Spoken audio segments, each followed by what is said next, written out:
चलिए अब स्टार्ट किया जाए कि पॉवर्टी के कारण क्या है।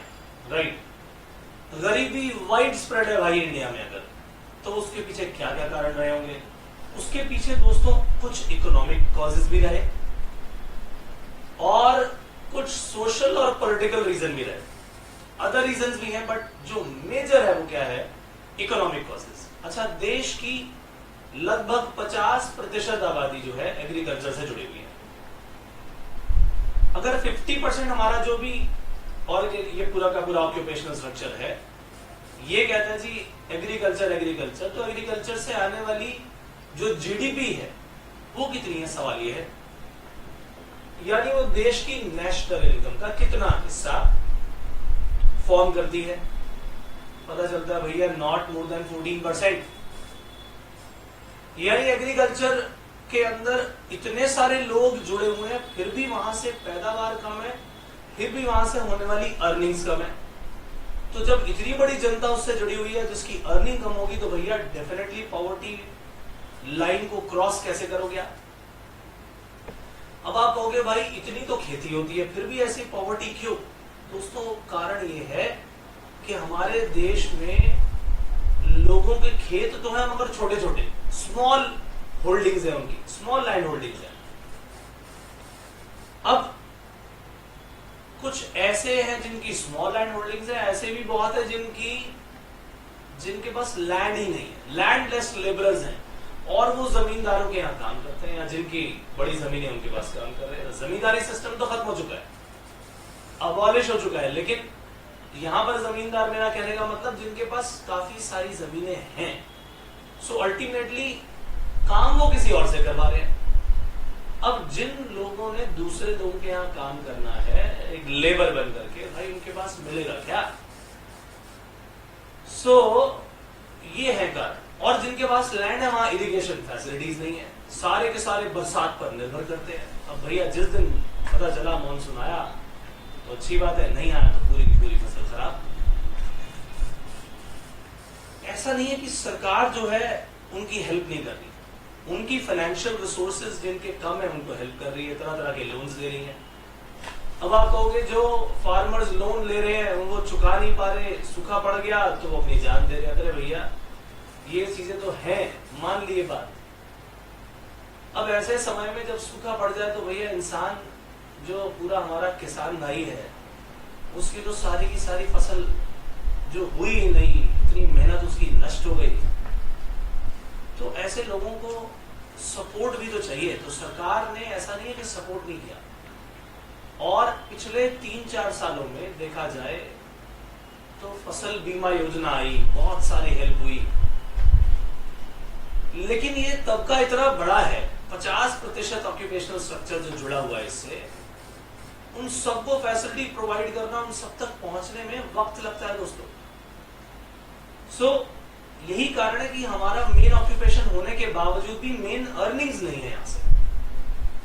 सो ये एक बहुत बड़ा कॉज हो जाता है पॉवर्टी, जो कि वाइड स्प्रेड फैली हुई है। तो इकोनॉमिक कॉजेज की अगर मैं बात करूं तो चाहे आप इकोनॉमिक बोले, पॉलिटिकल बोले, सोशल हेड्स बोले, वो ठीक है, लेकिन असली जो रीजन है वो इकोनॉमिक बैकवर्डनेस है या स्टैग्नेशन है।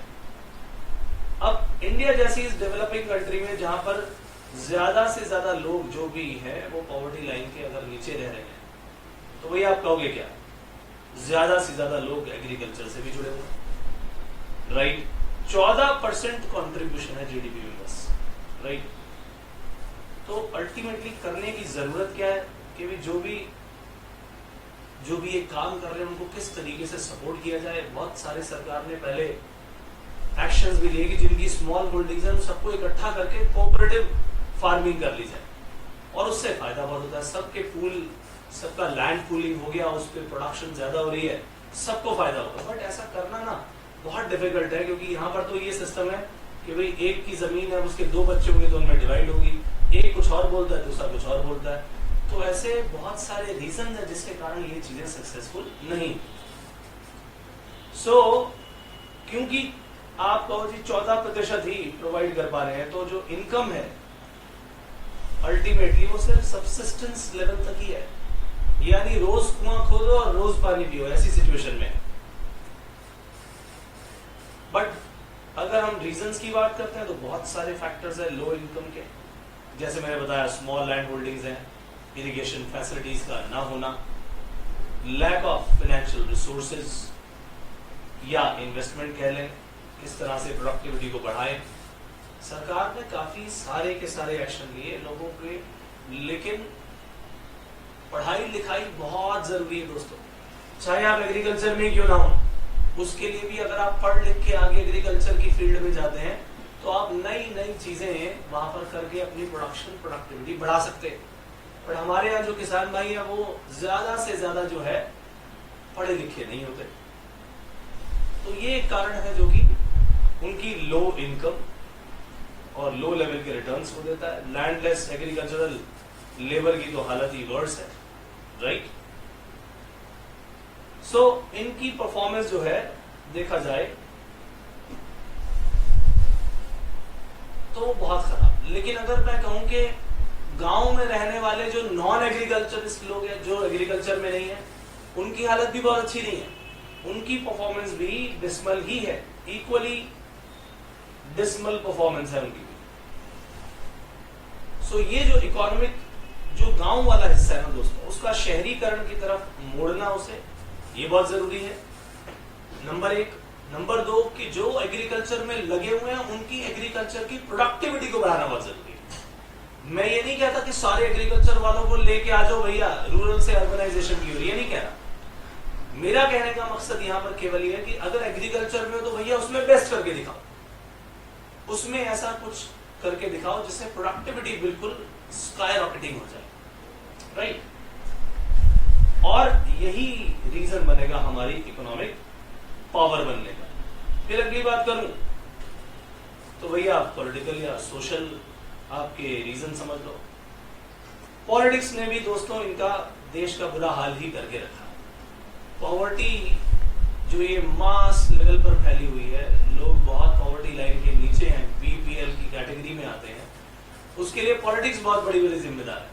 उन्होंने उसको इतने सालों में, इतने 60 सालों में भाई तुमने स्किल क्यों नहीं डेवलप किए?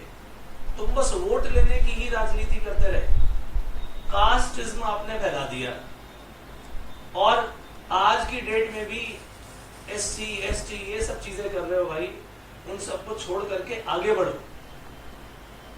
सो न सिर्फ पॉलिटिकल बट सोशल कॉजेज भी इसके लिए बहुत सारे जिम्मेदार हैं, राइट। और हमारा ये इस तरह से सोसाइटी का वेब फैला हुआ है कि उसमें जकड़े हुए हैं, मकड़ी के जाले में इस तरह से फंसे हुए हैं कि वहां से तो बस अब जैसे मृत्यु ही निकालेगी। लेकिन संघर्ष करने पर दोस्तों आगे बढ़ा जा सकता है, और ऐसे कई लोगों ने संघर्ष किया भी और आगे बढ़े भी, कास्टिज्म को छोड़ करके आगे बढ़े, उन्होंने आगे अच्छे लेवल पर काम किया। लेकिन इसी चीज को लोगों तक फैलाने की जरूरत है। सो सरकार के लिए बहुत जरूरी है कि भैया आप मास मीडिया के थ्रू एजुकेशन सिस्टम को रीओरिएंट करके, इन एजुकेशन और इन सब चीजों का प्रोपेगेंडा करके, यानी एडवर्टाइज करके, वो समझा करके कि इस पॉवर्टी से अगर आपने लड़ना है तो दोस्तों अपने स्किल्स को डेवलप करना होगा। एग्रीकल्चर कर रहे हो तो भैया उसी में अच्छा करो, राइट। तो पॉलिटिकल जो विल है ना, that is also important along with social will. अच्छा, इसके अलावा कौन से और कारण हैं जो कि पॉवर्टी को बढ़ाने में भैया जिनका बहुत बड़ा हाथ रहा, खासकर हमारे पॉपुलेशन, फैमिली साइज, फैमिली की composition, poor level of education, poor level of skills, lack of motivation. कई बार आप क्या होता है कि आप बुरी हालत में हैं